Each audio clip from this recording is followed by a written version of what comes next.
Upfront and Outspoken with Bob Williams. If you love the Constitution, man is not free unless government is limited. If you love freedom, as government expands, liberty contracts. If you believe in personal responsibility, if you believe America is still the greatest nation on earth, then get ready for an experience you'll never forget. This is Upfront and Outspoken. Here's your host, Bob Williams. Some folks are born made to wave the flag. Ooh, they're red, white, and blue.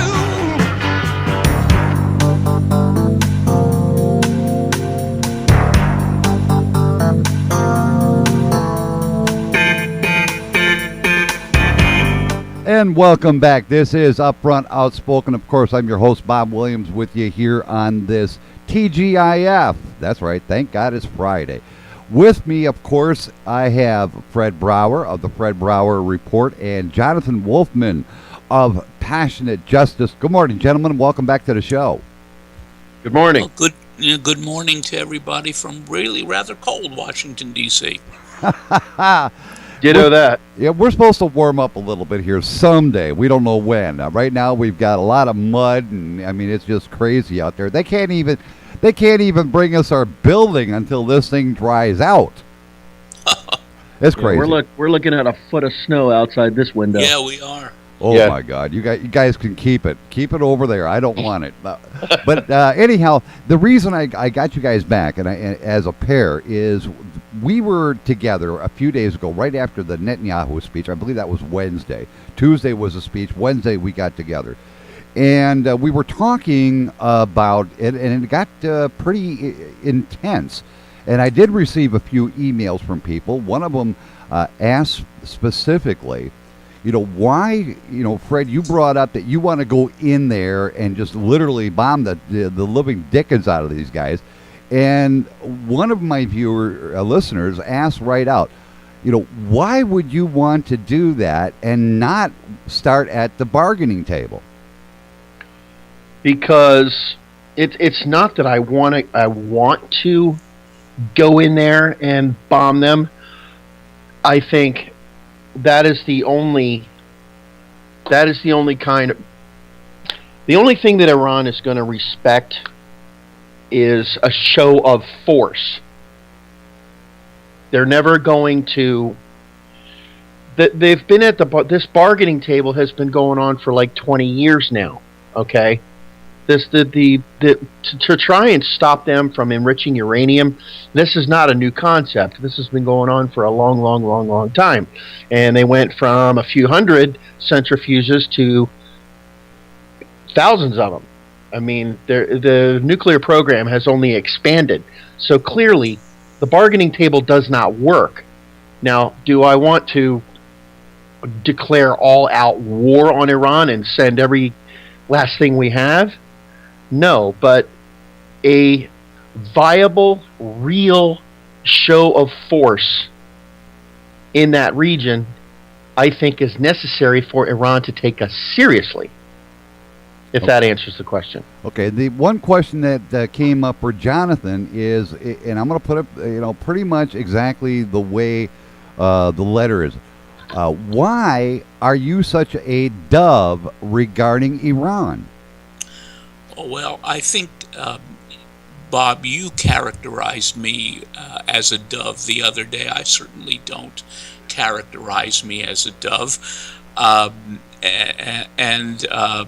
I don't mind that you said that. I don't feel like a dove. I think that I am all for Israel's self-defense, and if it came to the point where Israel needed to defend itself with soldiers and weapons against Iran, I would take my cue from what has always been generally in my mind sane leadership from Israel. But I'd like to share with that listener and all of you why I am, and what the listener really does pick up in me is some degree of skepticism about Netanyahu. And I said on this show the other morning that sometimes we get the impression from leaders that they're the only leadership that can somehow save their country. And that, there are many leaders in Israel who are very, very good. And if Netanyahu wins the election, I'm okay with that. But I'm also okay if some of the others do. I want to share with you a very quick quote.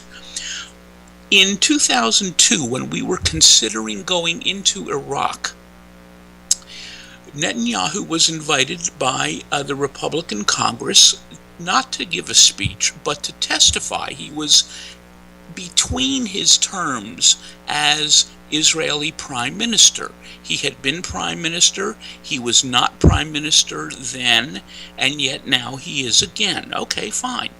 Here's what he said to the Congress in October of 2002, and I'm quoting, "If you take out Saddam, if you go to war in Iraq, I guarantee you that it will have enormous positive reverberations on the region."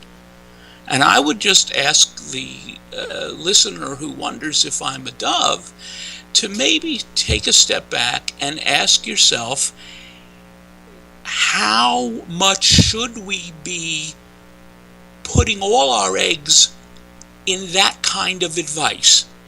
I don't think anyone looking back at that Netanyahu statement, "I guarantee you that it will have enormous positive reverberations on the region," I think if you ask the popular question these days, how'd that one work out?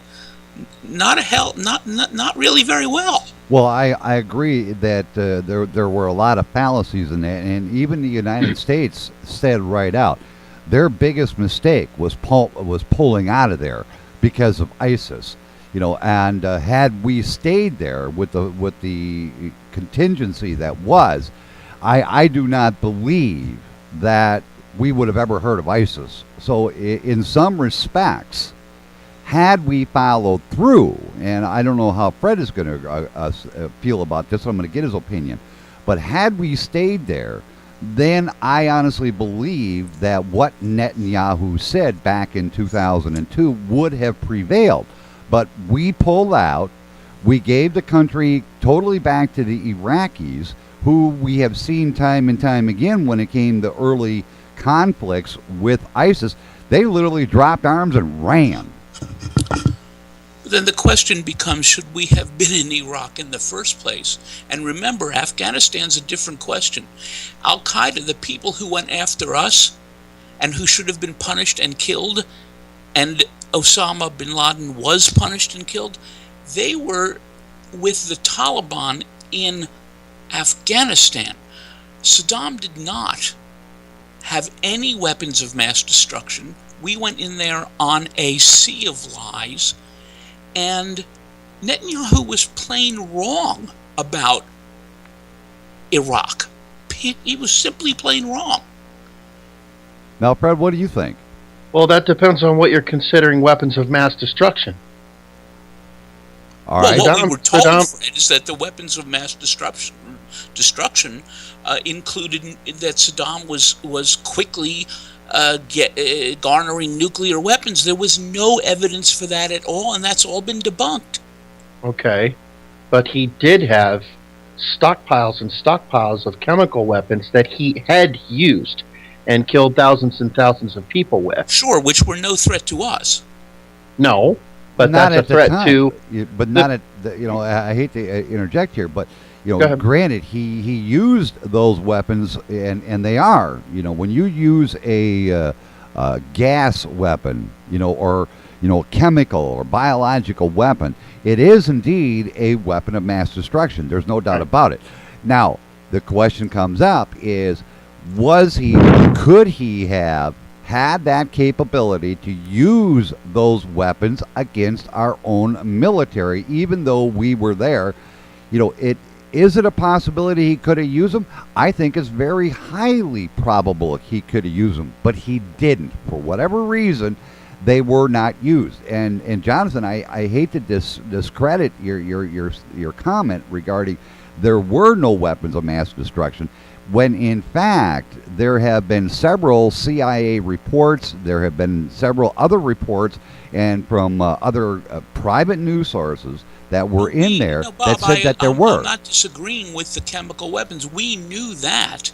I'm saying that As far as nuclear, we were sold on going into there on the notion that the specific weapons of mass destruction were in fact nuclear. Everybody knew before we went in there that they had used against the Kurds terrible chemical weapons. That's true, but then the question is still an open question. Should that alone have committed all the hardware and human lives that we spent there in Iraq? I still think it's an open question. I don't think that's an open and shut question. No, we it's knew that he had those. I agree. It's always gonna remain an open question. But I want to get back to your original point about what Netanyahu said. And I don't know how Fred will feel about this, but my opinion is we should have had, or we should have maintained, a large enough contingency there, even though they may not have been in a total front line position, but we should have been there to maintain, to help assist the Iraqi army when ISIS was first rearing its head. And I believe that Netanyahu, by what he said, he foresaw the fact that you were going to get a group like ISIS or someone else that was going to invade and therefore destabilize a potential the area even more. Fred? Okay, my turn. Yeah, no, I agree. That's Netanyahu was correct in that, and that is what happened. And Obama made just a dreadful strategic error in pulling all of our assets out of Iraq. So the question is, do you tell your enemy you're leaving? No, and he did. So therefore, he already gave the foundation to ISIS by saying we're going to be pulling out on this specific timetable. And that's the one thing I've always questioned about this administration. I knew, yes, we needed to bring our guys home, but did we have to come flat out and tell them that by the end of December, our troops are going to be out of there? That opened the door for ISIS. And that was just Obama. If I'm not mistaken, that was one of his campaign promises, was it not? He was going to end the war in Iraq. Yes, it was. So all he was doing there, that wasn't Obama managing foreign policy at all, and that was not Obama protecting American interests in the Middle East at all. That was just him pandering to his constituents that voted for him. He's just keeping it. It's just like Gitmo. He promises to close Gitmo, promises to end the war in Iraq. It's just another thing to make him look good. Okay. It has no strategic value whatsoever. As a matter of fact, it was as we know now, it was an absolute strategic failure. Now, the other question that came up for one of our listeners was, and this was directed to me initially. The contention was that this particular listener said that there was no plan laid down by Netanyahu as to how we would deal with Iran. And, I maintain the fact that if you had listened to that speech in its entirety, there were 3 points, very strong points, that Netanyahu said in order to be able to secure a treaty. Now, you both have had an opportunity to listen to that speech, I'm sure, and hear all the reports that are out there. I want to get each of your impression. Was there indeed a plan that Netanyahu stated in that speech? Simple answer. Yes, but it's not attainable at a bargaining table. He laid out a plan, but it's not going to be... Iran's so how is it attainable? Show of force. You're saying you really believe, Fred, that if you bring a couple of warship groups up the Straits of Hormuz, for example, that's going to create a significant attitudinal change in Tehran? Yes. A change that you would want? And what is it that you would want them to do? Precisely, what is it you would want them to do when they see these ships steaming up the Straits of Hormuz?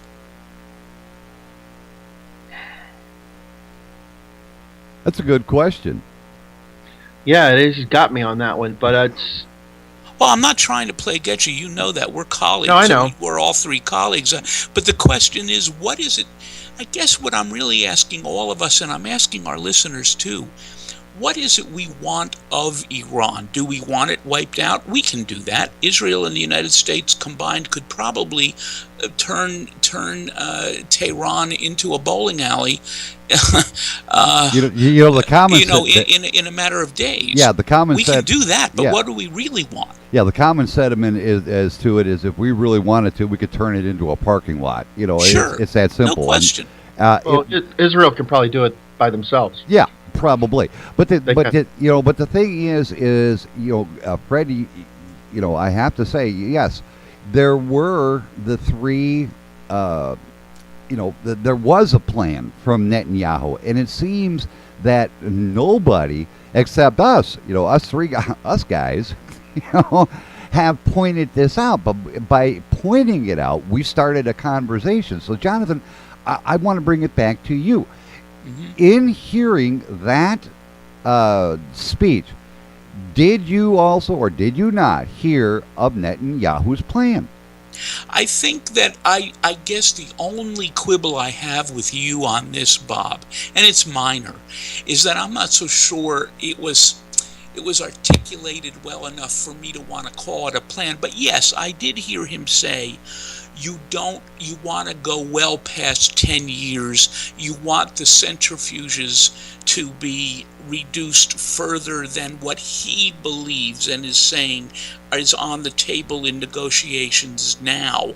See, the question that Netanyahu is still unclear about by my lights, and I'm wondering if it is the way you two look at it, is when I do see that there is this general notion of a plan that he has, yeah, but I still don't understand what he wants us to do. Does he want us to continue to negotiate or not?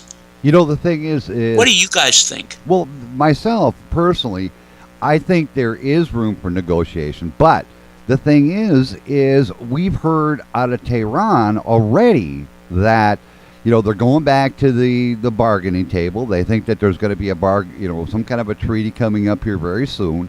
But the point that Tehran, in Iran as a whole, has thousands of centrifuges. It does not take much nuclear material to even make a dirty bomb, even with the centrifuges they have. We know that if you have enough centrifuges going on, you're going to get high-grade plutonium nuclear bomb material. So when Netanyahu said, look, you have to disassemble these, you have to abide by UN inspectors coming in there, and you have to open every single facility we know about and we don't know about. And he did in his speech specifically state there were some that weren't known before but suddenly came up. I agree with you that they have to go. And I do think it's also important that we make sure our listeners understand that it's not that these negotiations are not simply negotiations between the United States and Iran. Russia and England and Germany and France are part of this negotiation group. So it's important to know that anything that happens is going to be a position of 4 or 5 countries, not just the United States. Now, the other question comes up is we've already heard rumblings coming out of the GOP that even if this deal is signed, they're not going to approve it. They because of the Netanyahu speech, there are rumblings coming out that they won't approve it. Now, that is going to cause another serious divide between Congress and the White House. And I want to get your impressions. How is that going to be bridged? Well, certainly any treaty has to be approved by the Senate. We know that. That's U.S. law. And not the House of Representatives, but the Senate of the United States. And we know that the Republicans hold a majority in the Senate, and they may well not approve it, and they may well send, in effect, the executive branch, send Obama and therefore the other countries that I've mentioned back to the negotiating table, waiting for something that they consider better, that maybe even Netanyahu and the other Israelis who may be elected in 2 weeks' time consider better. You're right, that could easily happen. What do you think there, Fred? Well, I am still. I wanted to answer. I'm still stuck on the last question. Okay, go And ahead. I had something I really wanted to say about that. Go ahead. Jonathan was asking me what you steam the carrier groups over and what do you do? And I'm sitting here and I'm thinking, what the United States needs to understand, the American people need to understand, and the listeners, is that the only thing that has been effective in, not the only thing, but one of the major things that has been effective in stability in the Middle East is force. We were instrumental in forcing the Russians out of Afghanistan, okay? We were instrumental in establishing stability in Iraq. And when we pulled that force out, that stability crumbled. So how at this point we establish stability and get Iran to comply with the use of force, I don't know how exactly we do that, but historically a show of force has been the only thing, or the most effective thing, in establishing stability in the Middle East. We have to remember something too, that Russia and China they might be at the same table with negotiations on this, but they are. I don't believe China, but they're friends with Iran. That's a fact. They're friends with Iran, and our main interest and our main ally and our linchpin for stability in the Middle East is in fact Israel. Oh, there's no doubt about that. But the Russians are also, leave China out of it because I don't believe they're part of this negotiation. But the reason I think you might want to reconsider what you're saying about Russia being their friends.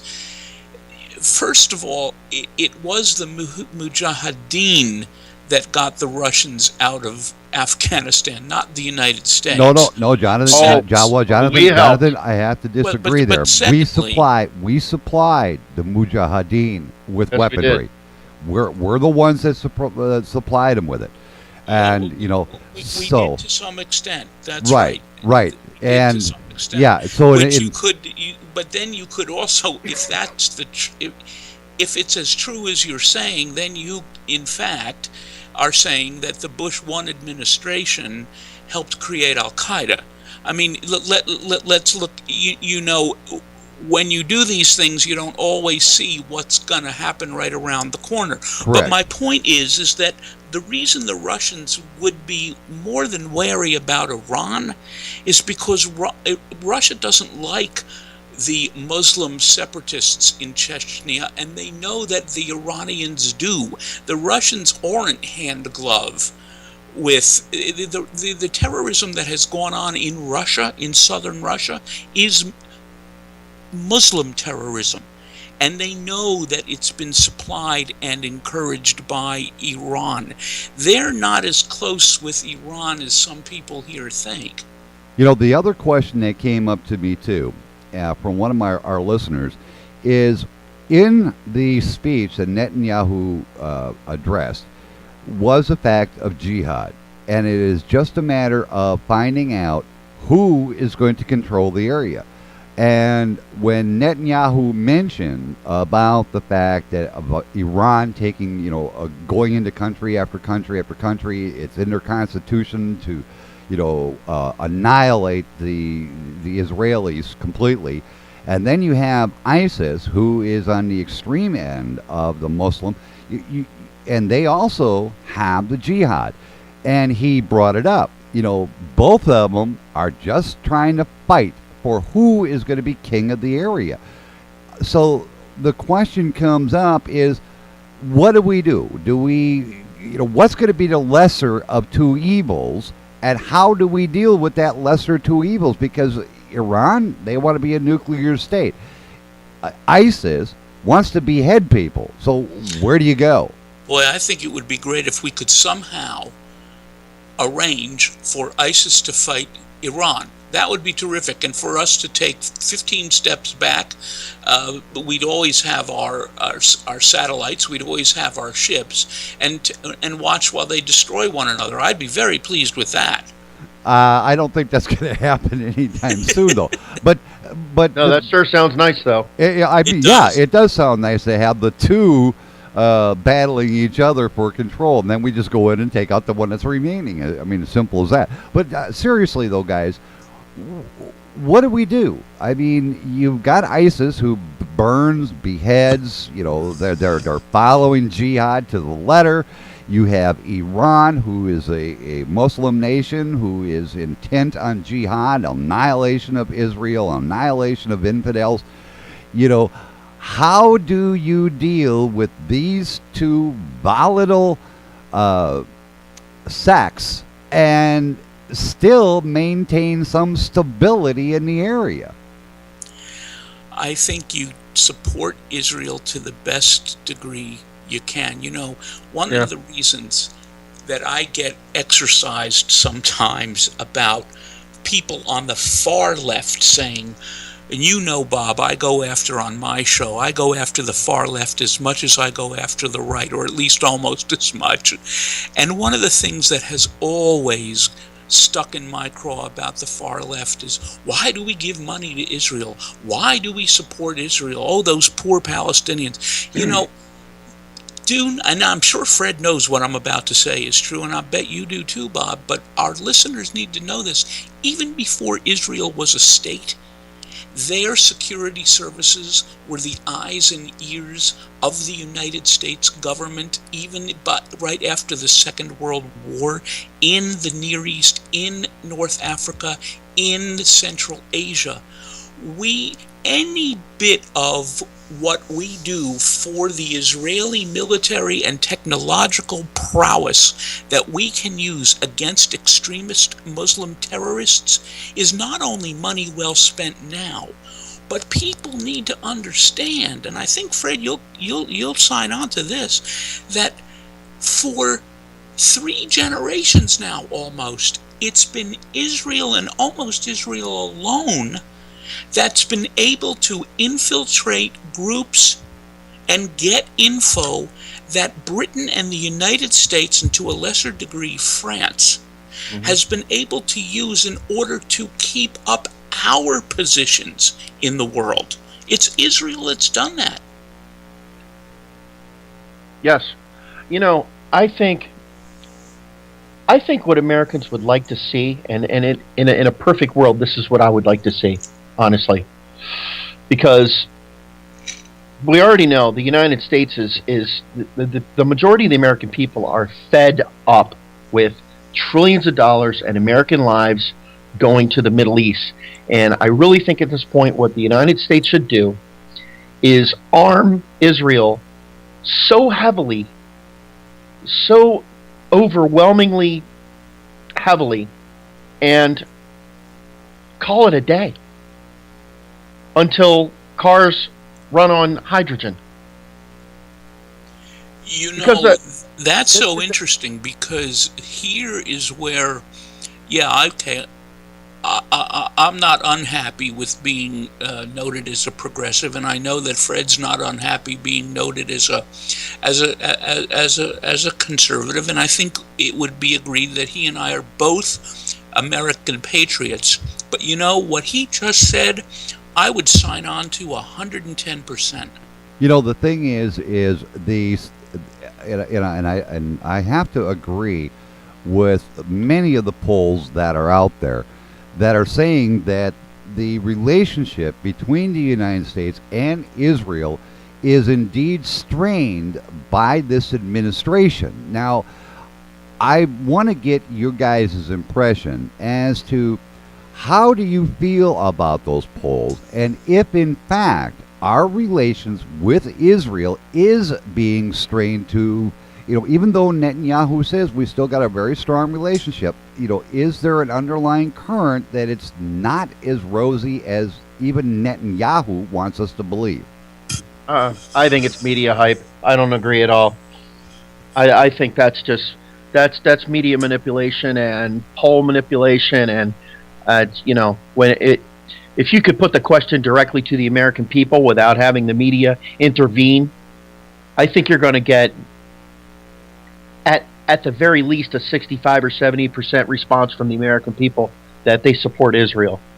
So I don't believe those polls at all. But it's also true. I agree with Fred there. But it's also true that there is strain between the White House and the Israeli Prime Minister's office. But I do think that the basic strategic relationship hasn't changed much. And Netanyahu said, and I don't think it was just for show, that we've had serious White House Israeli Prime Minister divides over the course of the history of the 50-some year, 60-some year relationship. Right, Netanyahu. And it does get back to stability. It does. Yeah, I'll get it right. Netanyahu brought it back to the Truman era.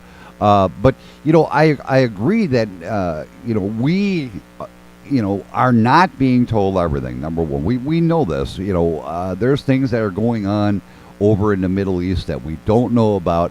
But, I have to agree with Fred. We need to, build up hardware, build up the, the munitions, whatever it takes in Israel, because we all know they are indeed surrounded by nothing but enemies. Hezbollah, Hamas, Iran isn't that far away. They're surrounded by their enemies. We're all agreed on that. I think the three of us completely agree. Yeah. And I'm so glad that you mentioned Hamas and Hezbollah, because one of the propaganda pieces that it's coming in from not only the far left, but from certain Muslim groups, is that they want Americans to believe that there's such a great divide between the trod upon and so sad, victimized people in Lebanon who are, strongly represented by Hezbollah, and the sad people of the West Bank who are so gloriously represented by Hamas. They want to divide Hamas and Hezbollah from ISIS, and I think because it's just very hard to say, well, you need to love people who chop people's heads off on TV and you burn them alive in cages. So obviously that kind of propaganda doesn't work. But we should not,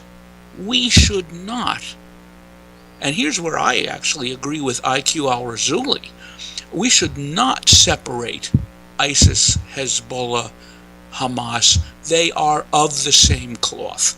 Yeah, I agree, because, remember when we had Dr. Nakvi on here a few weeks ago, and I got to look at the calendar. He'll be coming back on here in about another week or so. But he was asked very poignantly, very to the point. I forget who it was. I forget if it was Ed that asked him or I asked him, but we asked him very specifically, being a converted Muslim, would you give up jihad? His answer, no. IQ al-Razuli brought it up, that jihad is one thing that no Muslim would ever give up. So, I question the fact that you're going to be able to find a real Muslim that is peace-loving, knowing that, if you believe in a Muslim religion, you're going to believe in jihad. And I'm going to make a prediction about the next time we have Dr. Navik on. When we bring that up to him, here's my prediction. I don't know where it'll go from here, but here's my prediction. I'm betting that he'll say that what he meant by holding on to jihad is holding on to some personal struggle with being a good, godly man. I'm betting that he will try to say that no, I don't mean anything violent whatsoever by jihad, even though since September 11th, 2001, everything in the West that we've heard about jihad is associated with horrendous violence. But I'm betting that's what he says. Well, while you were talking, Jonathan, I pulled out Webster's. How's this sound? And I'm looking it up right now. And okay. Guess what? I can't find it. Here it is. Jihad. This is exactly what the Webster's dictionary defines it as: a Muslim holy war or spiritual struggle against infidels. A crusade. That's a quote right out of Webster. So what you're telling me is that jihad is not what we're led to believe. Is that what you're saying, Jonathan? And no. I'm saying that what Navik will tell us is that for him, it's that personal struggle against those who would say Islam is not the way. Yeah, but then I'm saying that's what he'll say, when in fact I'm with you on this, Bob. I don't think any reasonable understanding of how jihad works can just so conveniently cut out the violence as Navik wants to. Right, and this is where the problem is, and even IQ El-Razuli brought it up. There is no such thing as a peace-loving Muslim if, in fact, you actually follow the Quran. How can you seek peace? How can you be a moderate Muslim and not relinquish the jihad? If you relinquish the jihad, you now become an infidel. At least that's from my understanding. And I think we really have to put that to Navik, because the one thing about Navik is that he seems sincerely interested in trying to get us all to understand what he's saying.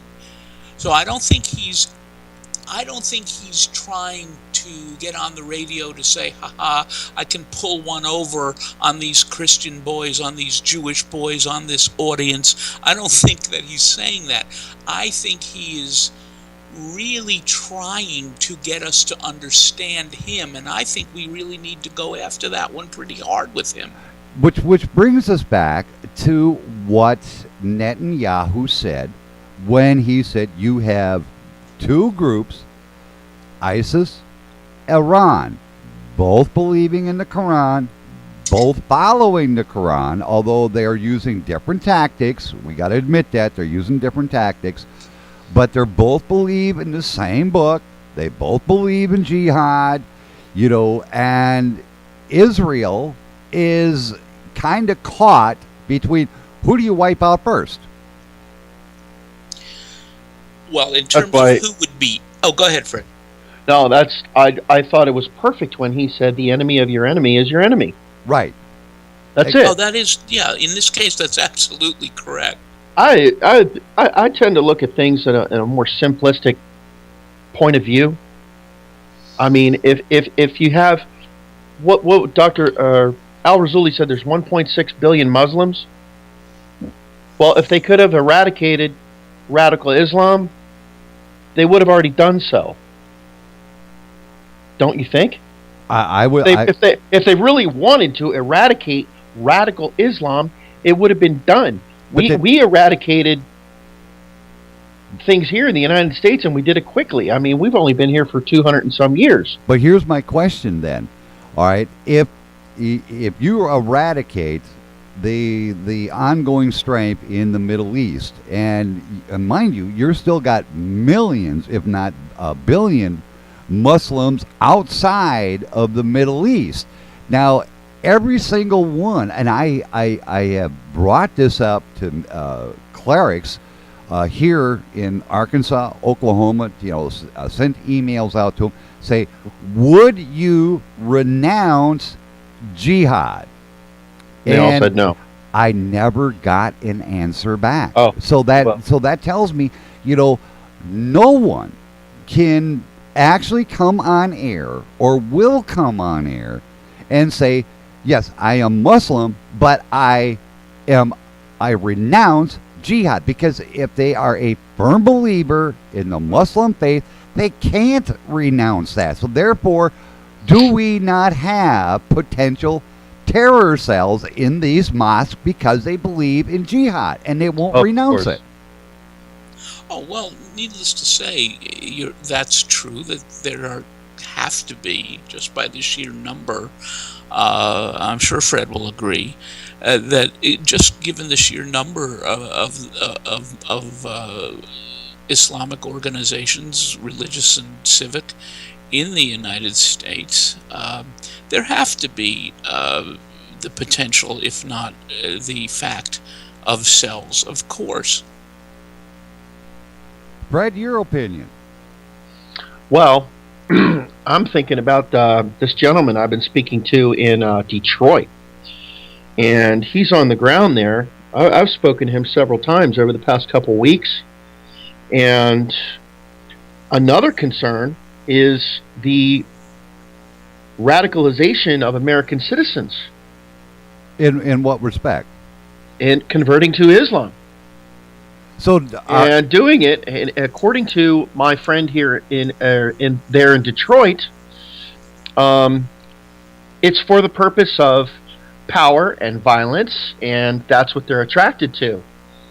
He's witnessed with his own eyes what he calls Orthodox Muslims that are immigrants from the Middle East, and he said largely he doesn't see a lot of radicalism from them. They go to the mosque, they pray, they go home. They go shopping, they go home.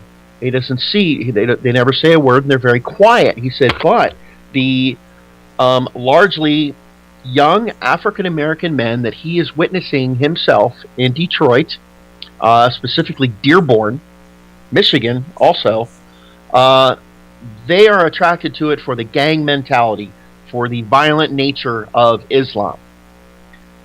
So, to have mosques in the United States and to have this Islamic influence in the United States is potentially a very dangerous problem. Jonathan?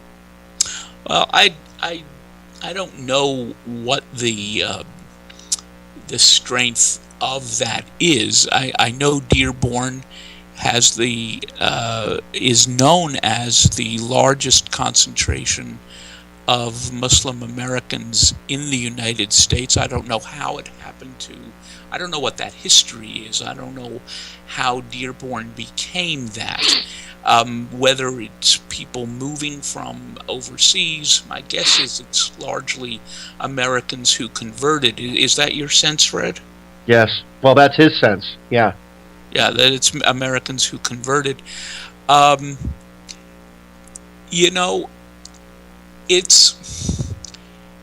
I don't have any doubt that our FBI has also infiltrated many, many, many mosques, and it keeps our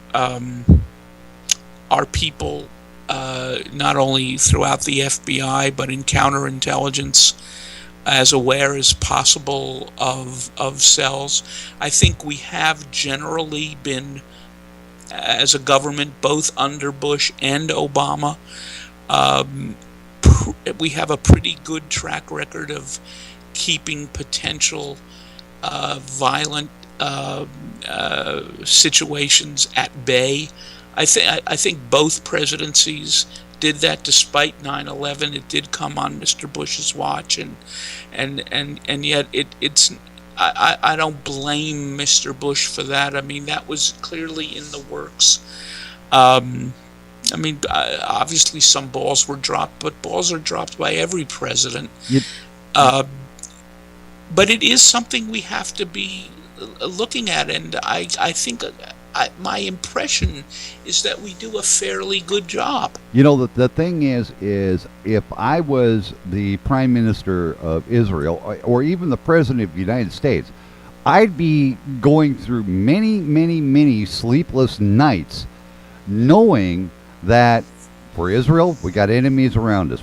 We've got these militants. We have they all believe in the Muslim religion, and they want us to be eradicated. That would keep me awake. Here in the United States, what would keep me awake is knowing that had our intelligence really gone into the fact and did the research on jihad, and knowing that no Muslim will relinquish that would scare me too, because how many mosques are there in the country, in the United States alone, and yet not one Muslim will come forth and relinquish jihad. Because if they do, they know they now become the infidel because they're not following the faith. That's right. And can you imagine how the FBI offices in northern Ohio and in the Detroit area are deployed? And I would bet you, too, given where Detroit is, and Fred, happy for you to tell me if you think I'm wrong on this, but I'm betting that the FBI works with the people across the water in Canada there, too. On a daily basis to monitor what goes on in places like Dearborn. I'd have to bet they do. Well, I would think that they would indeed. But Yeah. the one thing that that we haven't really gone on is the fact that we all know that in the speech Netanyahu made 3 very specific points, but he also brought up a very interesting point. Is, let's say Iran, okay, we're going to sign the treaty, but they turn around and do the exact same thing that North Korea did. They kick out the inspectors, they cut the locks, they turn off the cameras. Do we then impose stiffer sanctions, which I'm assuming everybody will say yeah, but the problem is, how much effect really has it had on Iran with these current sanctions? Not much. Well, I think economically, to some extent, I do think it's a tough situation, because if you don't negotiate, then you're there. The real issue is, and I think we can all agree, that there doesn't seem to be a middle ground, a sane middle ground between continuing some kind of negotiation backed up by some shows of force and all-out war on Tehran. And whether the American people would put up with all-out war on Tehran, whether our allies would, that's a very dicey question, and I don't think it's because I'm a weak person. I actually think I'm a fairly strong person. But I think I don't think the American people, quite frankly, would go for that second option, and so some form of tough show of force-backed negotiation has to go forward, it seems to me. So here's a question, all right, and it just came to me a little bit ago. All right, let's say you get Iran to say, okay, we're gonna go along with this treaty, and in essence also doing what Fred said about steaming the fleet up there. What if it could have been negotiated that a united force of multiple countries put boots on the ground in Iran on a base that was totally independent, right there. They could, if necessary, if they were come under attack, they could fire back. have that force of strength right in Iran itself to enforce the treaty. What would that do? I think that might be effective. I think another possible scenario is to literally, and I'm sure the CIA knows exactly where they are. I think it would be a perfect idea to simply destroy the centrifuges, destroy the facilities. If they refuse to come to the table, how long are we going to sit by and play wait and see? Well, the question then becomes: is destroying the centrifuges, how is that different from in effect, whether it's declared or not? How is that different from war? And I'm not saying I wouldn't be for that, but how is that different from going to war? Well, probably not much, but it's. Well, that's the thing. Israel wants these centrifuges disassembled. They want them completely gone. That is the one thing, Netanyahu made very perfectly clear. And all of the people running for the prime ministership in Israel want those centrifuges gone. Yeah, but like I said, the whole problem has been is in from CNN, CBS, ABC, all the news sources, they're all saying, oh, no, there was never any plan brought up there. President Obama came forth and said, no, there was no viable plan brought out. Yes, there was a viable plan. That's what I'm saying. Yeah. Netanyahu did indeed bring forth a plan. But here's the problem. When you have a country coming into a negotiations to start with making demands, then where does that put you? You either sit down and say, all right, these are your demands, but these are also our demands. But it seems that every issue that Tehran has brought up, every one of the negotiators have, they've settled for less than what they went in for, but Tehran is coming out with the stronger hand. That's not a negotiation. That's a one-sided deal. Mm-hmm. That's my opinion. And, I encourage, I want to bring this back, next week, because our time is almost up. We got about 30 seconds here yet. But I want to remind everybody that you can listen to Fred Brauer and the Fred Brauer Report every Tuesday, 4 p.m. right here in the Starcom Radio Network. And you can also hear Passionate Justice with Jonathan Wolfman Saturday, 2 p.m. right here in the Starcom Radio Network. Now, Fred, here's an opportunity you have. You have a fundraising campaign going on. Do you want to give us a little bit about it? Oh, gosh. Let me get to that really quick. Yeah, well, I have a GoFundMe and a fundraiser. Hold on, bear with me. Let me scroll down and get it. See, I caught him off guard. He wasn't expecting this one, folks. No, I sure wasn't. That's part of being a journalist. I catch everybody off guard. Come on now. Oh gosh, I have so much stuff here. Yeah, I just need. Okay, here we go. Okay, fundraiser.com. Help support the Fred Brauer Report. Being the newbie to the show, I need a little bit of updated equipment, and that is. Where is my link for that? Well, it's real simple, Fred. All people have to do is go to fundraiser.com and type in your fundraising campaign. They'll find it. Oh, yeah. It's simply help support the Fred Brauer Report. And it's the same thing for GoFundMe. There you go. Help support the Fred Brauer Report. And I encourage everybody, if you like Fred's program, give him a support. If you like Jonathan's program, I'm sure Jonathan will tell you in an upcoming show of his how you can help support his show. Guys, I want you to hang on for just a second. Everybody else, you know what that means. Time for me to get out of here. Stay tuned, because coming up next is Ed Till all the way to 4 o'clock. Until Monday, 6 a.m., this is Bob Williams. Take care of yourselves.